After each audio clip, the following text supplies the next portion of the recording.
Cette semaine, à l'Informel, je cède le micro à mon ami et ancien collègue Sylvain Caron et on reçoit Marc Fournier, qui est comédien autodidacte qui a fait sa place au cinéma québécois ces dernières années après avoir touché au théâtre, à la musique et même au droit. On le connaît maintenant pour son rôle dans la série District 31 où il incarne Yves Jacob. 2, 1. Bienvenue à l'Informel. Aujourd'hui, je reçois Marc Fournier. On le connaît peut-être pas sous son nom personnel, mais si je vous dis Yves Jacob, je pense qu'on a tous une image en tête. Bienvenue, Marc Fournier. Bienvenue. Merci d'avoir accepté l'invitation. Ben, ça me fait un grand plaisir. Merci de me recevoir. C'est, on s'entend, un phénomène quand même assez important, District 31.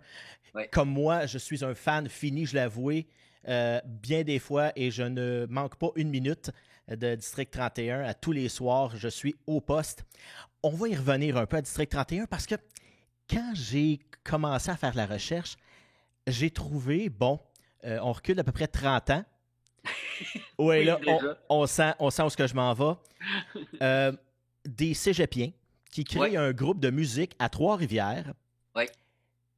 avec des titres très évocateurs comme Monsieur Triste-Cire, Oui. La Boule ou encore mon préféré, Flat le Plate le Bouddha.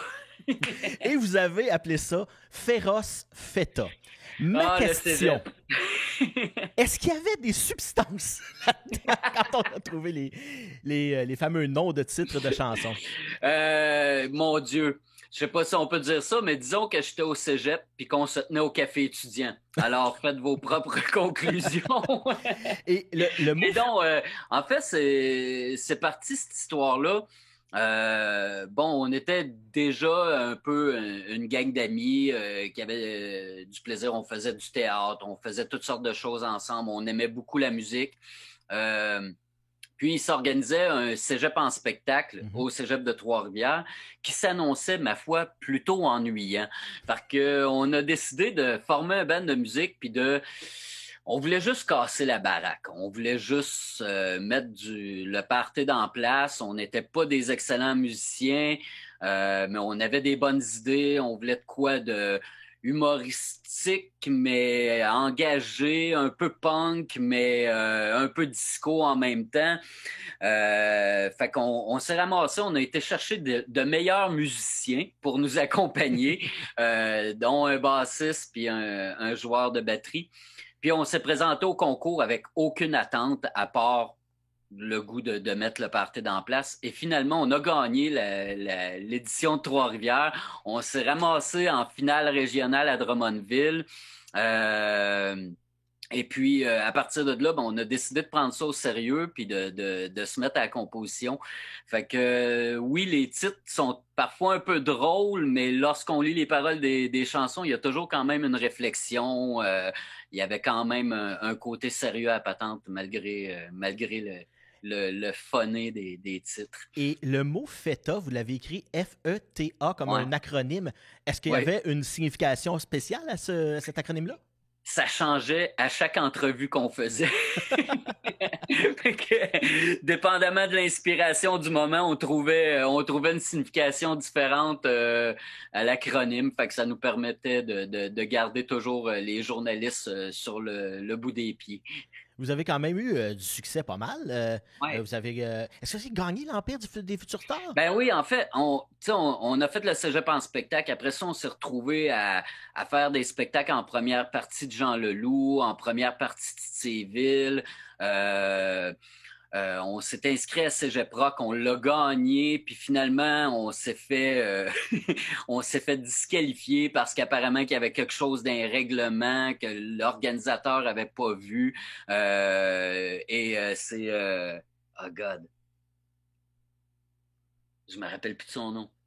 Enfin, un chanteur populaire maintenant qui nous avait fait disqualifier pour lui remporter le concours. C'est peut-être mieux que je le nomme pas finalement.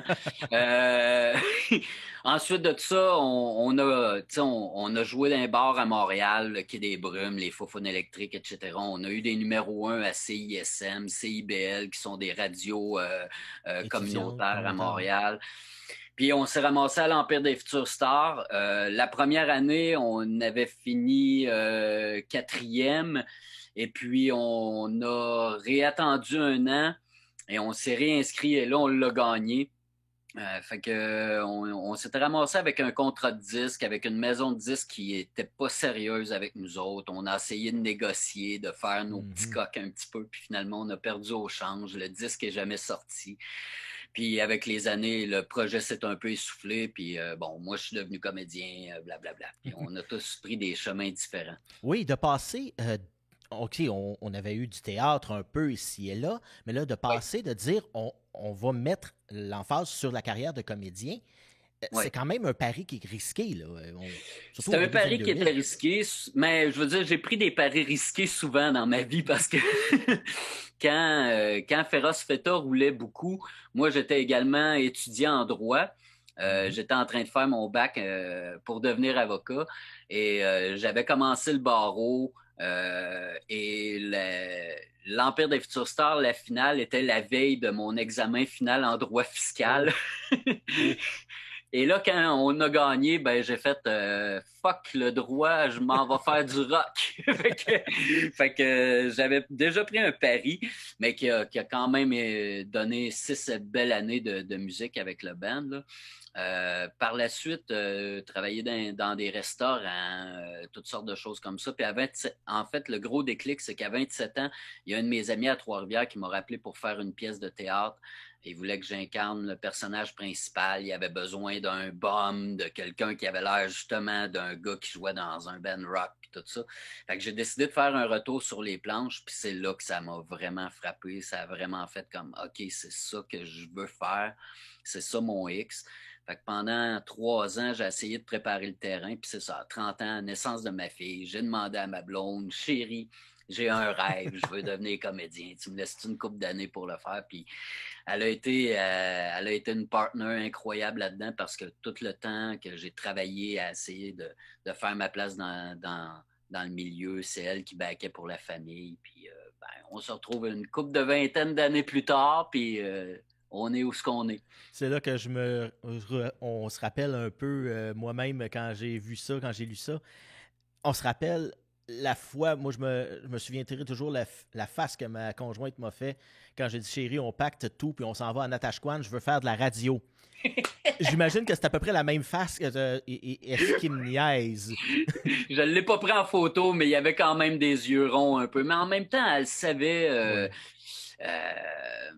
elle savait à quel point ça me tenait à cœur. Puis, on s'était quand même entendu. Si ça fonctionne pas, je veux dire, je vais me rendre à l'évidence. Puis, je veux dire, j'ai continué à travailler pendant plusieurs années, à avoir une job alimentaire à côté, puis tout ça. Mais oui, on a fait équipe là-dedans, puis je suis très heureux qu'elle m'ait laissé cette opportunité-là. Je lisais, je ne sais pas si c'est le premier contrat en télévision ou un des premiers. Virginie mangeait du spaghette en silence.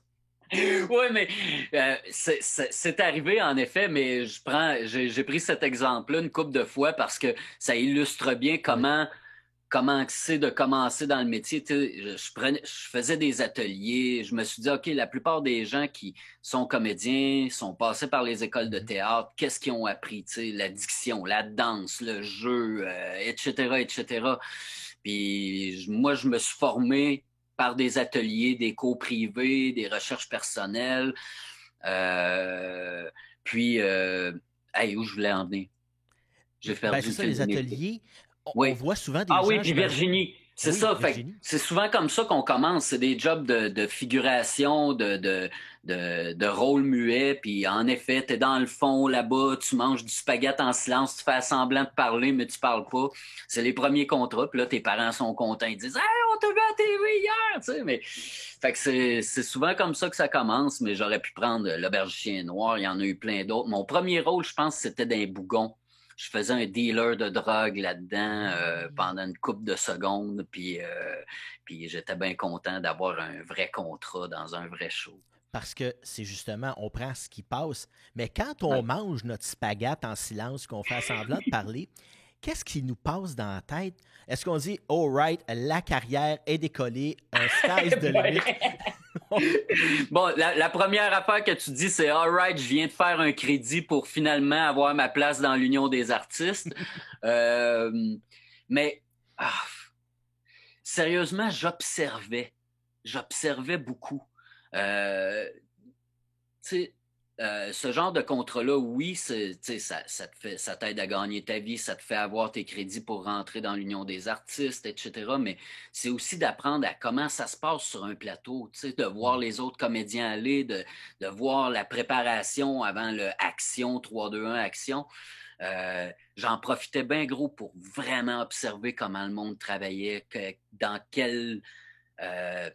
quelle position il se mettait avant de commencer à jouer une scène, puis tout ça. Fait que c'était un laboratoire pour moi. C'était de voir c'est quoi le métier que je veux faire. Je vois des gens le faire. C'est comme ça que tu peux apprendre le plus. Donc, fait que j'observais beaucoup. Puis dans les ateliers, est-ce que justement il y avait des personnes qui étaient déjà connues, qui venaient se perfectionner en même temps que toi qui arrivais, pas nécessairement fait d'école? Non, souvent dans les ateliers, tu es placé, tu as des étapes à franchir avant de te rendre dans des ateliers plus avancés. Fait que les premiers ateliers, c'est souvent des gens qui débutent dans le métier à peu près au même niveau que toi. Par contre, il y a certains ateliers qui existent qui s'appellent souvent, admettons, des cartes blanches où un réalisateur connu ou un directeur, directrice de casting vient comme observateur pour te donner des commentaires sur ton travail, te donner des directions.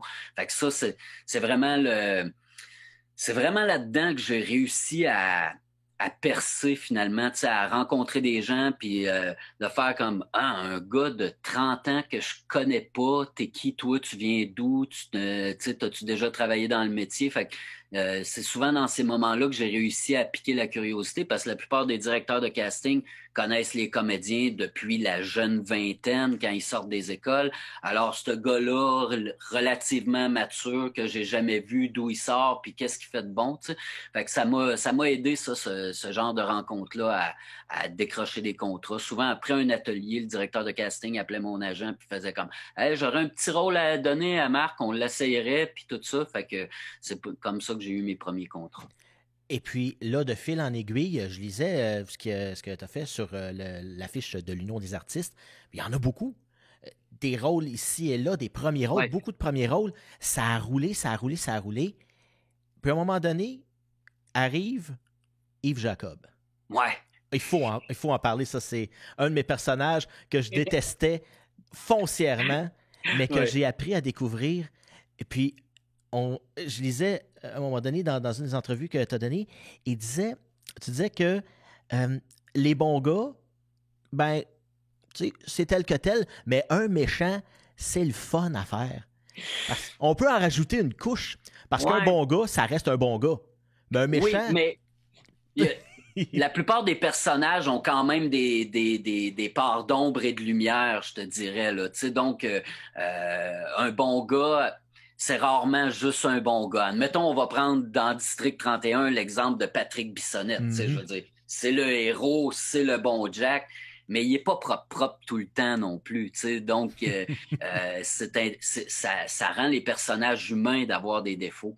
Ce que j'aime d'un personnage comme Yves Jacob, c'est que sa position lui permet d'avoir beaucoup de zones grises, de flou qu'on peut faire évoluer dépendamment des scènes qui nous sont données. Mais oui, puis Yves Jacob est arrivé, tu l'as dit un peu, là, j'avais commencé à avoir quand même pas mal de métiers en arrière de la cravate. J'avais jamais eu un personnage qui était aussi reconnu du public parce que la plupart des autres personnages que j'avais faits venaient pour 2-3 épisodes. Puis là, de moment donné, t'oublies ceux qui sont venus en début de saison. Mais là, celui-là qui soit présent sur une saison complète, puis une deuxième, puis une troisième, quatrième, ça a vraiment fait que mon visage est devenu plus connu du public. Il y a aussi que j'essaie de ne pas avoir, sans passer par une énorme transformation comme certains acteurs américains peuvent se permettre de le faire avant de tourner un film, mais j'essaie d'essayer d'adapter le physique au personnage aussi. Donc, j'ai pas l'air de la même affaire, pantoute pas de barbe, mettons, ou tu vois, ma voix est moins granuleuse que celle de Yves Jacob dans la vraie vie. Fait que c'est des choses que j'essaie de voir ce que le personnage peut dégager physiquement dans son énergie, dans tout ça. Fait que ça fait aussi que dans une pub de yogourt ou de char, j'ai pas l'air pantoute de la même affaire que Yves Jacob. Fait que les gens me reconnaissaient pas, mais là, je pense que ce temps est révolu maintenant. Oui, je pense que c'est Patrice Godin qui disait ça. Il y a des gens, quand il a commencé à faire son personnage dans District 31, qui était vraiment l'antithèse de son personnage précédent. Les gens disaient, je vois juste le docteur Franqueur, je pense qu'il s'appelait. Ouais. Puis, à un moment donné, tout un jeu d'acteurs pour faire oublier ce genre de personnage-là qui a été marquant pour la télé. Je pense que Yves Jacob aussi, puis c'est un personnage, on connaît pas beaucoup de choses de lui. Ouais. C'est un peu, c'est flou. On sait, qu'il y a eu des problèmes d'alcool. Ouais. Par un certain, comme pour paraphraser un de nos anciens politiciens, fling-flang, il s'est ramassé aux affaires internes. On sait pas trop comment. C'est un genre de flatte-moi le dos si je flatte le tien. Ben, en fait, c'est ça qui est beau à voir. La seule information que j'avais, moi, au départ pour le personnage, c'est que c'était un ancien enquêteur aux stupéfiants. Donc, un peu comme Poupou, là, crime organisé, tout ça. Et que lors d'une mission avec le Jeff Morin, qui était joué par Luc Picard dans la 2e saison, il s'était endormi sa job parce qu'il avait picolé. Il y avait des problèmes d'alcool, fait qu'il s'est endormi, puis il était supposé surveiller une source de Jeff Morin, puis il n'a pas fait sa job. La source s'est fait tuer dans sa face. Et là, Jeff Morin, pour se débarrasser de ce poids-là, là, de ce boulet-là qui était Yves Jacob, a demandé qu'il soit transféré n'importe où, mais pas au stup, puis ils l'ont envoyé aux affaires internes. Ce qui... Moi, j'ai rencontré la division des affaires internes de la Sûreté du Québec un moment donné, puis ils me disaient que ce serait impossible dans la vraie vie d'une certaine façon parce que les enquêteurs aux affaires internes ont un dossier vierge. Tu vas pas taper sur le doigt des autres policiers alors que toi, t'as fait une bourde de ce genre-là. Mais bon, pour l'histoire, c'est là que c'est ramassé. Fait que c'est à peu près tout ce qu'on sait. On sait qu'il n'aime pas ça, sa job aux affaires internes. On sait que il demandait souvent à Carl Saint-Denis d'avoir une autre chance qui a pas été donnée. Fait que c'est à peu près ce qu'on sait de lui. C'est ça. Puis on disait souvent, je lisais un peu partout, que certaines personnes qui ont une certaine dépendance ont cette facilité-là à manipuler un peu pour cacher cette dépendance-là, puis tout le temps trouver des moyens de s'en sortir. C'est un peu ça, Yves Jacob, à ce qu'on peut voir. Là. Il s'en est sorti, et puis là, pas pour être un divulgateur, mais il s'est retrouvé à être l'enquêteur des enquêteurs qui enquêtent sur les enquêteurs pour le patron de la... puis personne n'est au courant. Donc, c'est vraiment un personnage qui peut justement... On se demande « how low can he go ?» Comment il peut aller bas pour réussir à s'en sortir puis à se faire une certaine vie. Ouais. Ça, ce que tu disais par rapport à la dépendance, je trouve ça super intéressant, puis c'est quelque chose sur lequel j'ai réfléchi beaucoup, tu sais. Je pense le fait qu'il soit alcoolique, il peut le contrôler, il peut être en rémission de ça, je pense, mais je pense que ça va toujours rester son principal ennemi. Ce qui fait que souvent, Jacob, il adopte une posture il veut être vraiment en contrôle. Tu sais, il est plus drette que drette d'une certaine façon, comme un ancien fumeur n'est pas capable de sentir la cigarette autour de lui, tu sais, ou quelque chose comme ça. Fait que je pense que ça va toujours rester son principal ennemi. Ça fait qu'il est prêt à faire beaucoup, justement, pour faire oublier ce défaut-là. How low can he go? C'est drôle. Je pense que la raison pour laquelle il a accepté le mandat d'aller au SCI, je pense que c'était que il avait envie d'aller all-in. Comme au poker, tu sais, dans le sens que quand tu commences à à trouver que tu n'as plus grand chip en banque, là, tu sais. Puis tu fais comme, OK, celui-là, faut que je joue, sinon je peux pas, tu sais, j'irai pas plus loin dans le game. Je pense qu'il a juste décidé de mettre tous les jetons, puis de faire comme, il arrivera ce qui arrivera, mais j'y vais pour moi. Ça lui permettait de redevenir un vrai enquêteur et non pas juste un enquêteur qui s'occupe de la déontologie policière, là. Tu sais, il se retrouvait avec une vraie enquête criminelle à mener de front au SEI. Puis je pense qu'il s'est dit comme, je veux jouer toutes mes pièces là-dessus parce que c'est ça que j'aime faire, puis il arrivera ce qui arrivera à la fin. C'est le dernier recours, finalement. Ouais, ouais. C'est là qu'on peut voir tout le talent, parce que, bon, je regarde, puis tu disais tantôt, on n'est pas la même personne dans une pub. Je te regarde maintenant et je vois pas ce personnage-là. Même pourtant, le visage, oui, est connu, mais ouais. on oublie totalement. On retrouve le vrai Marc Fournier. Ouais. C'est ça qui est intéressant. Puis ce jeu d'acteur-là, qu'on est capable d'oublier que cette personne-là n'a probablement pas les caractéristiques de son personnage, surtout pas Yves Jacob, on n'espère pas. Ouais. Ben, finis ta question, vas-y. Ben, c'est ça. On n'espère pas être ce genre de personne-là. Dans la vie, on espère que les gens nous associeront pas aux caractéristiques du personnage, surtout dans le cas d'Yves Jacob. Ouais.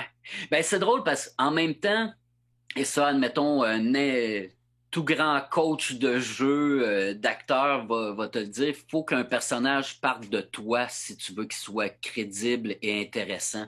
Dans le sens que, bon, je suis pas dans la psychanalyse où il faut que je pense à mon chien qui est mort pour avoir une larme à l'œil, là. C'est pas de ça que je veux parler, mais faut quand même essayer de se projeter dans l'expérience de notre personnage. Tu sais, c'est-à-dire que si tu as à vivre une situation conflictuelle, il faut que je m'interroge, tu sais, comme comment moi je réagirais face à ce conflit-là, et maintenant comment je peux transférer ce que moi j'aurais fait avec les caractéristiques d'Yves Jacob. Tu sais.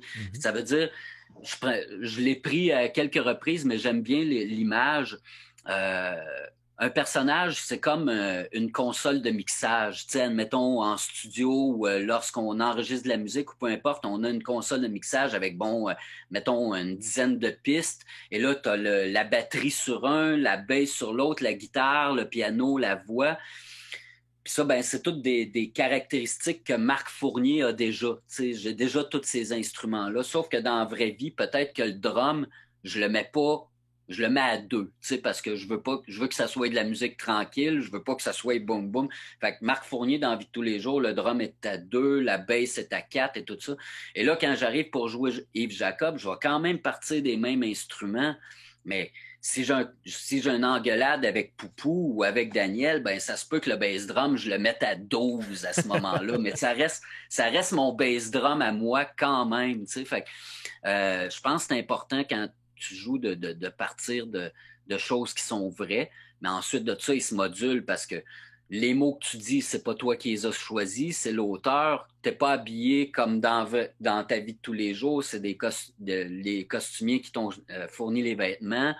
T'es dans un poste de police et non pas dans mon sous-sol. Fait que toutes ces choses-là viennent ensuite s'imbriquer puis créer l'énergie que tu as besoin pour faire le personnage. Et est-ce que à 30 ans, quand tu as commencé, est-ce que avoir un premier rôle comme ça, aussi marquant qu'Yves Jacob, est-ce que tu penses que tu aurais réagi différemment? Ben, c'est sûr. Écoute,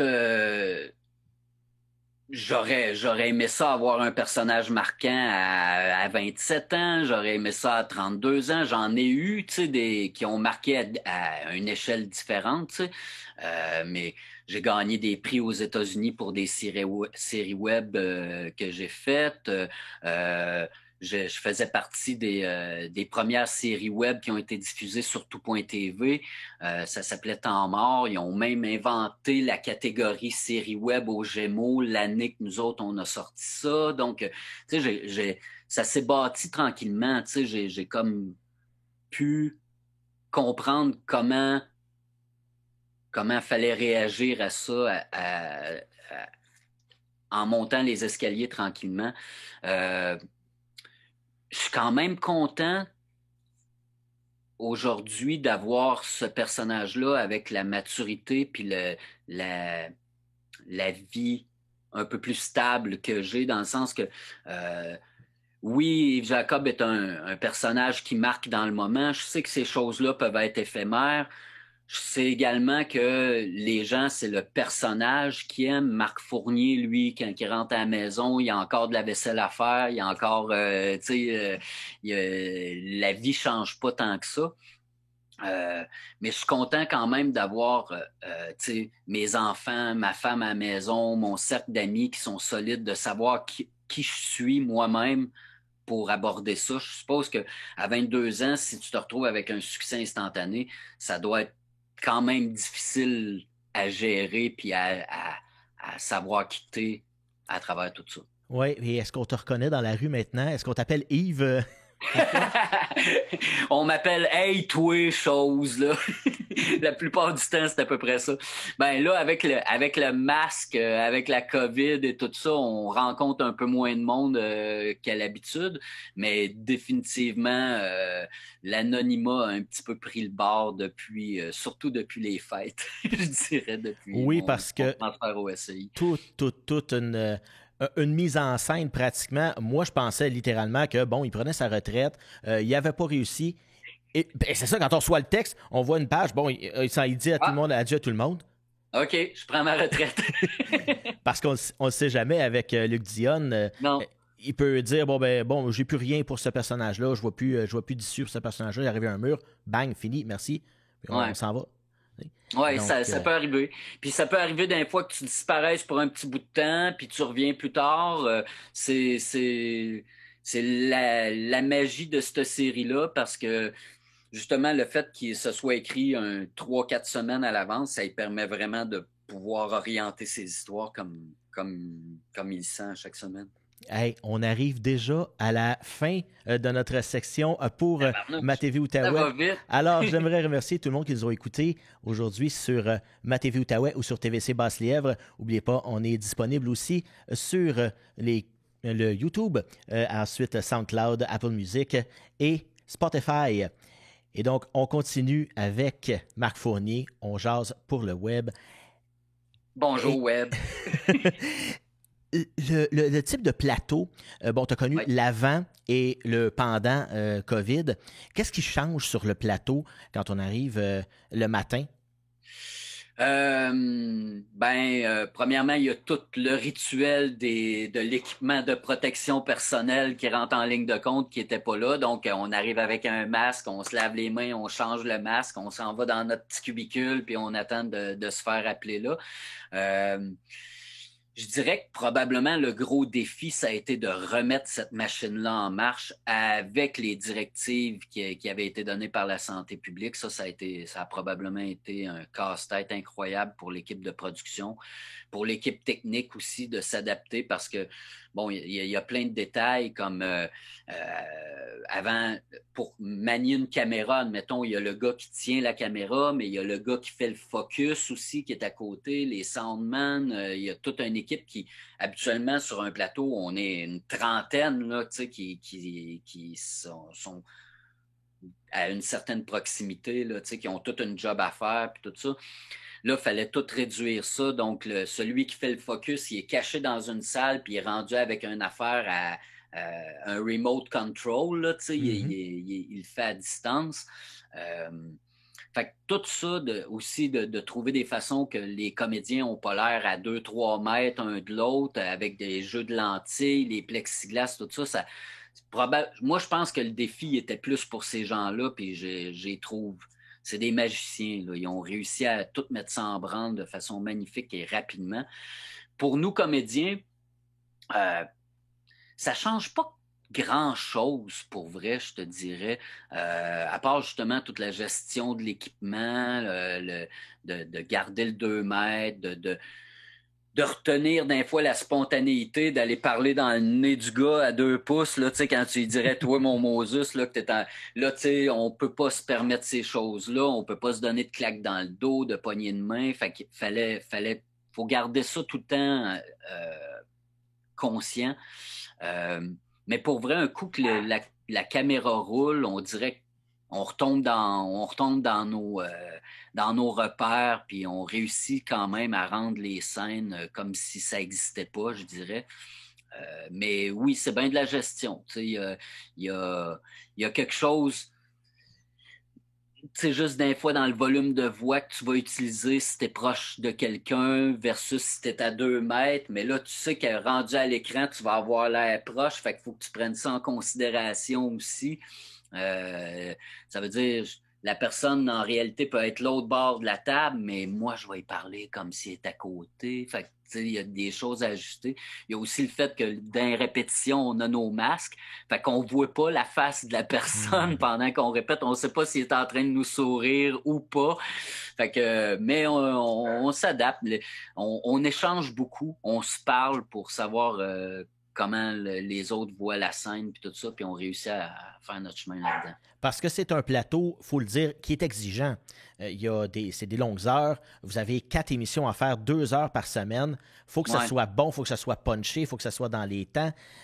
Donc, c'est quand même quelque chose qui demande une certaine rigueur. On est des bons soldats.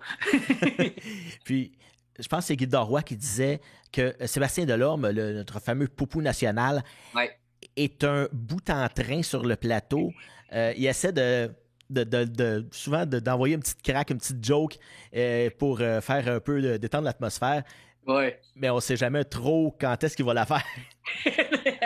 Ouais, Michel Charette, celui qui fait Bruno aussi, est bon là-dedans. Des fois, admettons quand la caméra est pas sur lui, là, des fois il passe des délires de nous faire des faces puis des mimes, puis là nous autres on essaye de garder notre sérieux à travers tout. Ça fait du bien.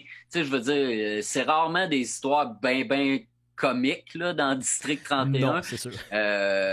Puis on a beaucoup de textes. Il y a une pression agréable, je te dirais, là, on se sent pas avec le fouet, là, je veux dire, l'ambiance de travail est bonne, mais on sait qu'on a des choses à rendre, fait que quand on a la possibilité de laisser sortir la vapeur, on se le permet, puis oui, Delorme, puis Michel Charette, même mon cher Gildor est un petit bout d'entrain d'un fois. Il en sort des bonnes. Fait que, non, c'est un plateau super le fun à travailler.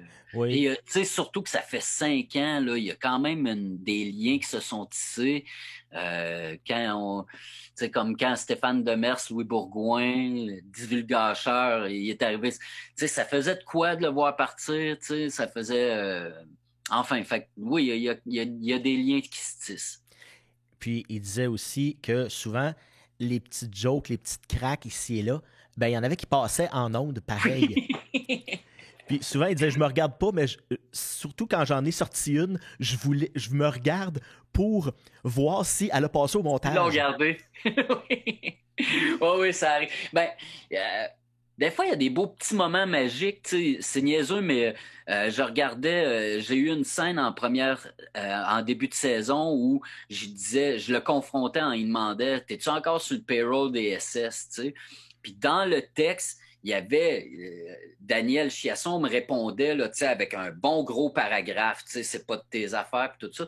Puis sur le moment, Gildor, il a fait comme sors d'ici, il a pas dit un mot, il m'a juste montré à la porte en faisant comme ta question est trop. Puis ça a donné une scène complètement différente que s'il avait essayé de s'excuser puis d'expliquer puis de dire ben non, je suis pas là c'était comme avec toute l'autorité de Daniel Chiasson. Fait qu'il y a des fois, on joue pas trop avec le texte parce que Luc prend le temps de les écrire, on respecte ça, mais il y a des affaires d'un fois sur le plateau qui se passent, qui donnent de la vie, qui donnent du vrai stock, puis c'est le fun quand ça passe à l'écran après puis qu'on a la surprise. Parce que vous recevez vos textes, tu l'as dit, quelques semaines seulement à l'avance, ça vous garde quand même. On reçoit nos textes 4 jours à l'avance. 4 jours à l'avance. Faut les apprendre, là, les textes. Oui, on les reçoit 4 jours. On les reçoit le mardi pour le tournage du lundi suivant. C'est 6 jours. 5 à 6 jours pour apprendre un texte, c'est quand même beaucoup là, à apprendre, surtout quand on a plusieurs scènes. Ouais, ben, je veux dire, admettons, tu regardes des gars comme Vincent Guillaume Otis qui fait Patrick ou Michel Charette qui fait Bruno, je veux dire, ils sont dans probablement 80% de toutes les scènes de chaque épisode. Mais il se développe une façon de travailler, puis il y a aussi le fait que c'est des scènes de dialogue, tu sais, souvent, fait il y a comme une logique de je dis quelque chose, tu me réponds, il y a comme un fil conducteur dans l'idée, puis ça, Luc est 95% du temps très bon là-dedans pour que le texte soit vraiment question-réponse, puis qu'on parle ensemble, donc la discussion est plus facile à tenir. Puis si on change une virgule ou quelque chose, une moment donné là-dedans, on peut la plupart du temps vivre très bien avec. Mais oui, ça fait... je dirais que tu utilises la partie du cerveau qui était pratique, admettons, dans tes cours de philo puis de whatever au cégep. Tu sais, t'apprends, tu délites, t'apprends, tu délites, t'apprends, tu délites. Fait que il y a comme une façon de travailler qui est, admettons, c'est certain, tu prépares ta semaine, mais t'apprends pas tout par cœur, toutes tes journées de travail. Tu sais, tu commences, on prépare notre semaine, on découvre c'est quoi nos intrigues, c'est quoi les points importants, puis là, après ça, on apprend ça un peu un jour à la fois, puis avant d'aller tourner la scène, on a tout le temps un petit peu de temps quand même avant de rentrer sur le plateau, on revise notre texte, puis on embarque là-dessus, puis on a le droit de se tromper à la TV, là, ça arrive, on fait juste le couper, puis ça paraît pas. Mais on parle de combien d'heures par jour quand on a des journées de tournage? 10-12 heures ou moins Ça que ça? dépend des personnages, mais le plateau est ouvert pendant 13 heures, de 5h30 le matin à 6h30 le soir. Là, c'est pas mal la journée complète. On a 1 heure pour dîner. Mais c'est des journées de 13 heures. Fait que, dépendamment du nombre de scènes que tu as, tu fais pas tout le temps des journées complètes non plus, là, mais ça ressemble à ça. Pour l'équipe technique, admettons, eux autres sont là à 4h30, 5h le matin, puis ils partent à 7h le soir. Là. C'est des grosses journées. C'est une grosse machine, on le sait. Ben, puis en plus, c'est excessivement populaire. Ouais. Donc, quand on reçoit nos textes, on va dire, est-ce qu'il y a une petite pression de dire, bon, il faut que ça soit bon, je peux pas me planter, il faut que je reste dans le personnage, tout ça. Est-ce que c'est stressant de voir qu'il y a 2 millions de personnes qui vous écoutent pratiquement, là, 1,5 million, 2 millions par jour, plus les Ouais. enregistrements et compagnie? Ouais. Oui, mais la pression est distribuée. On n'est pas tout seul. Tu sais, c'est un travail d'équipe.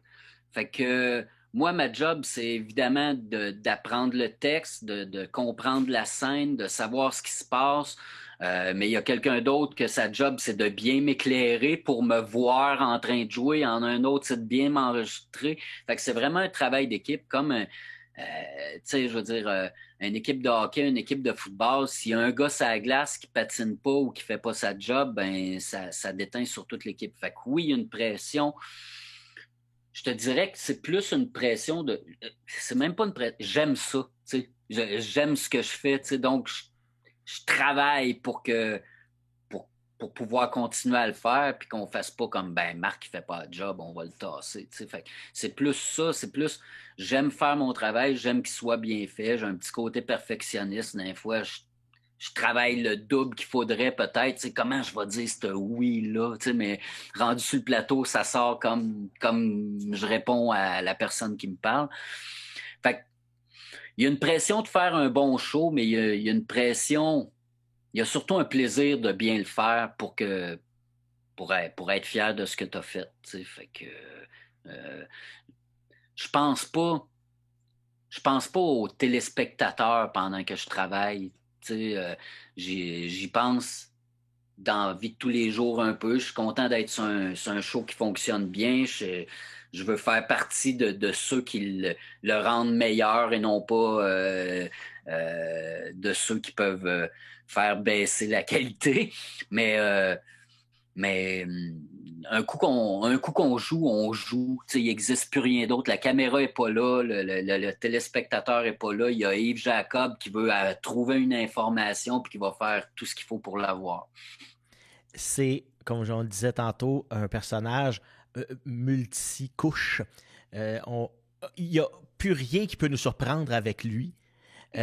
Mais je pense que c'est Patrick Labbé qui disait ça. Il disait, j'aurais peut-être aimé, pour certaines scènes, recevoir mon texte plus tôt. Je l'aurais travaillé différemment que de le recevoir quelques jours avant. Est-ce que c'est le même cas pour toi? Je dirais, pour le temps de travail, c'est un format différent. Tu sais, je veux dire, on est aussi c'est une quotidienne, ce qu'on appelait auparavant un téléroman. C'est beaucoup basé sur l'information qu'on transmet par le texte. C'est pas un film de Bernard Raymond, on s'entend, là, tu sais, où tu vas filmer quelqu'un pendant 3 minutes en train de réfléchir en silence. Là, tu sais, on n'est pas là-dedans. Donc, c'est certain que le but premier, c'est de connaître ton texte pour transmettre l'information puis de comprendre l'enjeu de la scène. Moi, je te dirais, la grosse différence sur d'autres séries sur lesquelles j'ai travaillé, c'est qu'on ne sait pas comment ça finit. T'sais, on connaît notre passé, mais on ne connaît pas le futur. Habituellement, admettons, je vais prendre un exemple, je n'ai pas travaillé là-dessus, mais quelque chose comme Fait divers, là, une série où tu as, admettons, 10, 12 épisodes, puis c'est ça la saison. Quand tu commences à tourner, tu sais exactement comment ça finit. Donc, tu prépares ton personnage pour, OK, il est ici, tu sais comment il évolue, là, il va y arriver une bad luck, ça va le faire tomber, mais il va se relever. Tu sais, quelque chose comme ça. Tu connais l'histoire. Dans District 31, il y a des choix que je fais aujourd'hui quand je tourne une scène qui vont peut-être être complètement dans le champ dans 3 semaines quand Luc Dionne va décider qu'il se passe d'autres choses avec mon personnage. Fait qu'il faut rester ouvert, je pense que c'est plus ça qui est spécial comme comédien dans District 31, le fait que à chaque jour on fait des scènes, mais on ne sait pas qu'est-ce qui va advenir de ces histoires-là dans 3 épisodes, dans 2 semaines. Mais c'est comme dans la vraie vie, tu sais, admettons, dans 3 jours, il y a 3 jours, je savais pas que j'allais faire une entrevue avec toi, tu sais. Là, je l'ai appris avant hier. OK, bang, on y va, je me prépare, puis on le fait, puis ça se passe relativement bien, tu sais. Fait que c'est un peu la même chose en district. On sait pas ce qui va se passer dans 2 semaines, mais on sait ce qui se passe là. Fait qu'on joue ce qui se passe là. Parce qu'on le sait, on ne sait pas comment ça va finir. District 31, si ça va finir, on ne l'espère pas parce que c'est bon. Moi, en tout cas, je ne l'espère pas. Mais justement, là, les gens commencent à vraiment s'investir. On voit des groupes sur Facebook. Hey, c'est fou. Oui, j'ai vu ça. Théories. Des organigrammes. Ah, oui. Qui parle avec qui? Pourquoi? Qui est vraiment... Là, est-ce qu'un est pour les SS? Est-ce que l'autre a été assassiné par un ou par l'autre? Puis comment... Et sur Facebook, il y a des discussions et de nombreux groupes, comme j'ai rarement vu dans des téléromans québécois. Ça doit faire quand même spécial de voir. Toi, tu vois les textes, fait comme « Oh, vous êtes dans le champ. Oh non, ça va pas là. » Des fois, je trouve ils comprennent des affaires que « Aïe, j'avais pas vu ça pantoute. » Parce que, je veux dire, ce qui est fou, c'est que en 5 saisons, excuse-moi, il y a mon chien qui jappe en haut. En 5 saisons, il y a des personnages qu'on avait complètement presque oubliés que Luc a réussi à recréer un lien avec ce qui se passe présentement. Puis je pense aussi le fait que, bon, c'est une saison charnière, je pense, cette année. Tu sais, il y a beaucoup de dossiers qui ont avancé, même si le monde trouve des fois que ça fait un peu du surplace ou whatever, mais je pense que Luc est juste en train de recoudre des morceaux qu'il avait plantés à travers les années pour comprendre. Tu sais, je pense que le but vraiment de cette série-là, puis là, peut-être que je parle à travers mon chapeau, mais c'est de montrer que le milieu policier n'est pas un vase clos, qui est imbriqué dans une société, dans une politique, dans des drames humains. Donc, tout ça se touche un peu, le crime organisé. Tout, et je pense que c'était vraiment le but de montrer, OK, la vie d'enquêteur, c'est ça, mais tout l'univers qui influence la vie de ces enquêteurs-là, je pense qu'on commence juste à voir l'ampleur de la chose cette année. Puis, les ramifications qu'il peut avoir d'un bord et de l'autre.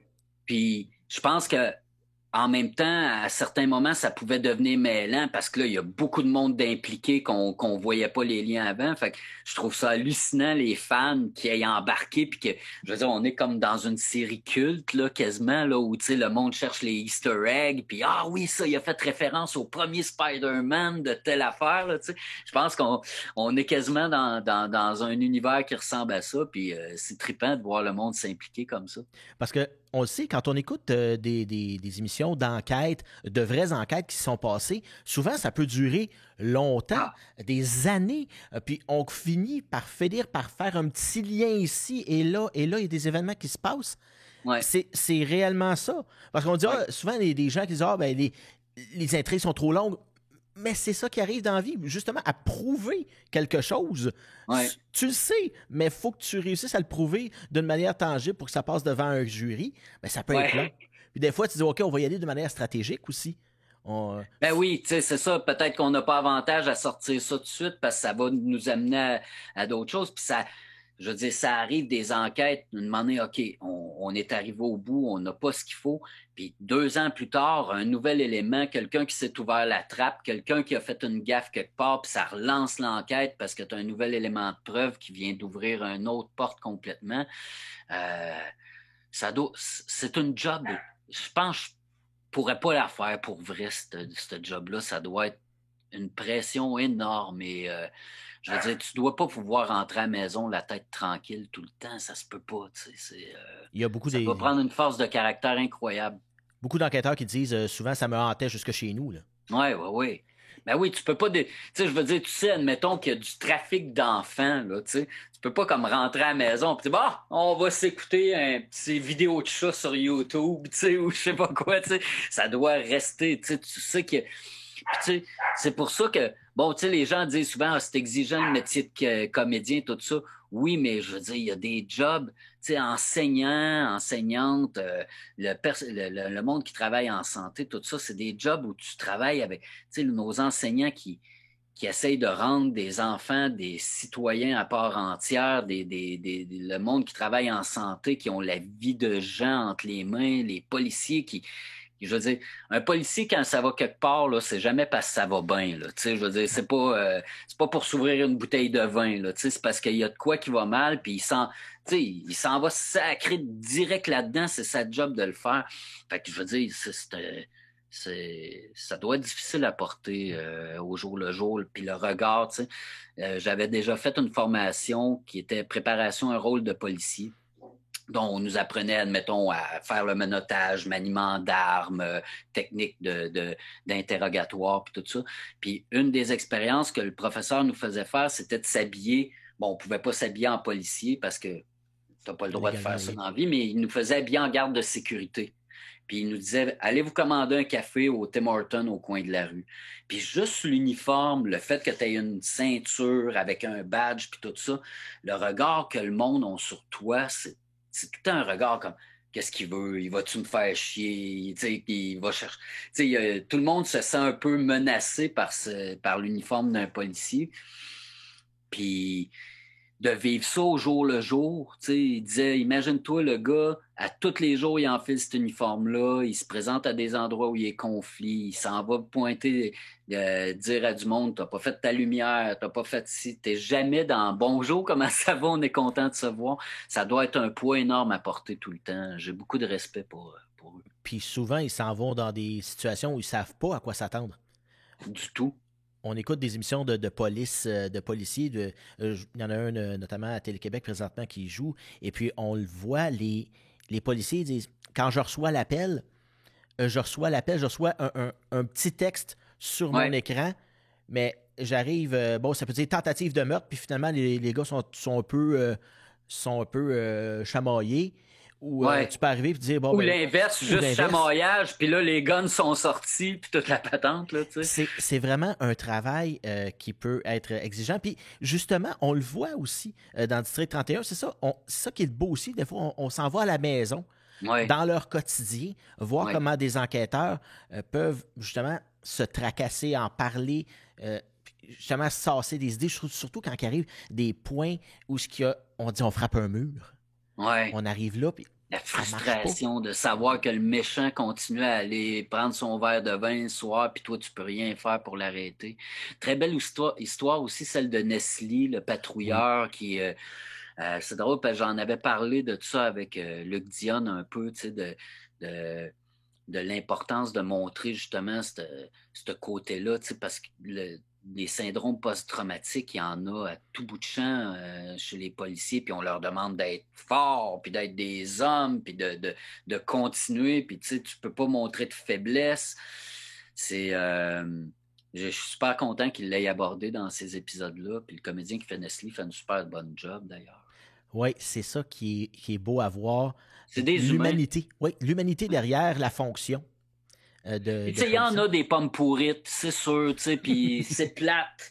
Parce que quand il y a une pomme pourrite, ils peuvent faire des dommages, mais solides. Puis, tu sais, je veux dire, ça pourra probablement souvent s'expliquer, mais ça se pardonne pas. Tu sais, je veux dire, tu es une figure d'autorité, tu as une arme.